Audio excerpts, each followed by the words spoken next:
السلام عليكم ورحمة الله وبركاته. ازيكم يا حبايب قلب؟ عاملين ايه؟ يا رب دايما تكونوا بخير. النهاردة بإذن الله هنعمل مع بعض مكرونة، وهنعمل معاها كفتة الرز، وهنعمل طبق سلطة صغير بالشكل ده زي ما حضراتكم شايفين. فطار سريع ومش هياخد معانا وقت ولا مجهود. كفتة الرز ممكن ناكلها مع مكرونة او الرز. اول حاجة هنقول بسم الله. انا هنا معايا كفتة الرز بالشكل ده زي ما حضراتكم شايفين، قليها وحطها في الفريزر. معايا طماطم مقطعة مكعبات صغيرة، معايا بصلة مقطعة مكعبات صغيرة، ومعايا فلفل الوان بالشكل ده زي ما حضراتكم شايفين مقطعه مكعبات صغيره. اول حاجه هنعمل التسبيكه بتاعه المكرونه والكفته.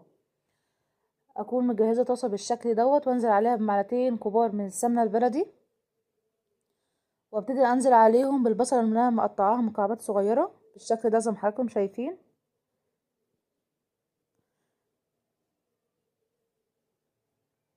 وانا هنا مجهزه الحله التانية فيها المكرونه بتتسلق بالشكل ده زي ما حضراتكم شايفين.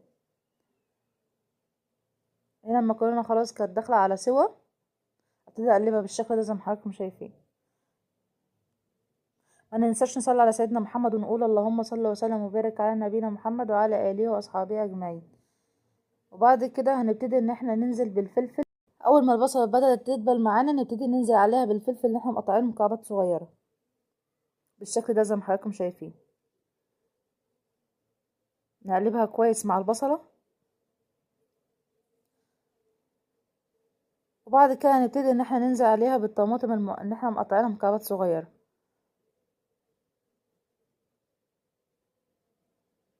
بالشكل ده زي ما حضراتكم شايفين.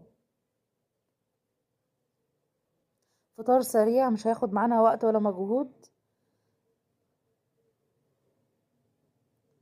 بعد كده نبتدي ننزل بالتوابل بتاعتنا. معانا هنا ملح، ننزل عليها بنص معلقة من الفلفل الأسود، نص معلقة من بهارات اللحمة، نص معلقة من الكمون.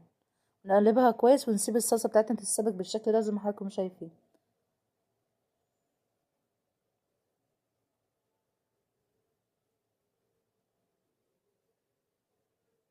نبتدي ان احنا نهرس الطماطم بالشكل دوت بالمعلقة زي ما حضراتكم شايفين.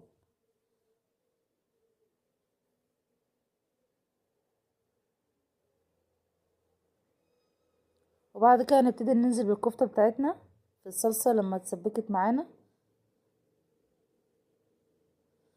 واسيب الكفتة تشرب من الصلصة بتاعتنا بالشكل ده زي ما حضراتكم شايفين. بعد كده هبتدي ان انا انزل بالمكرونة بتاعتي اللي احنا سلقناها مع بعض، واقلبها كويس مع الكفتة بالشكل ده زي ما حضراتكم شايفين.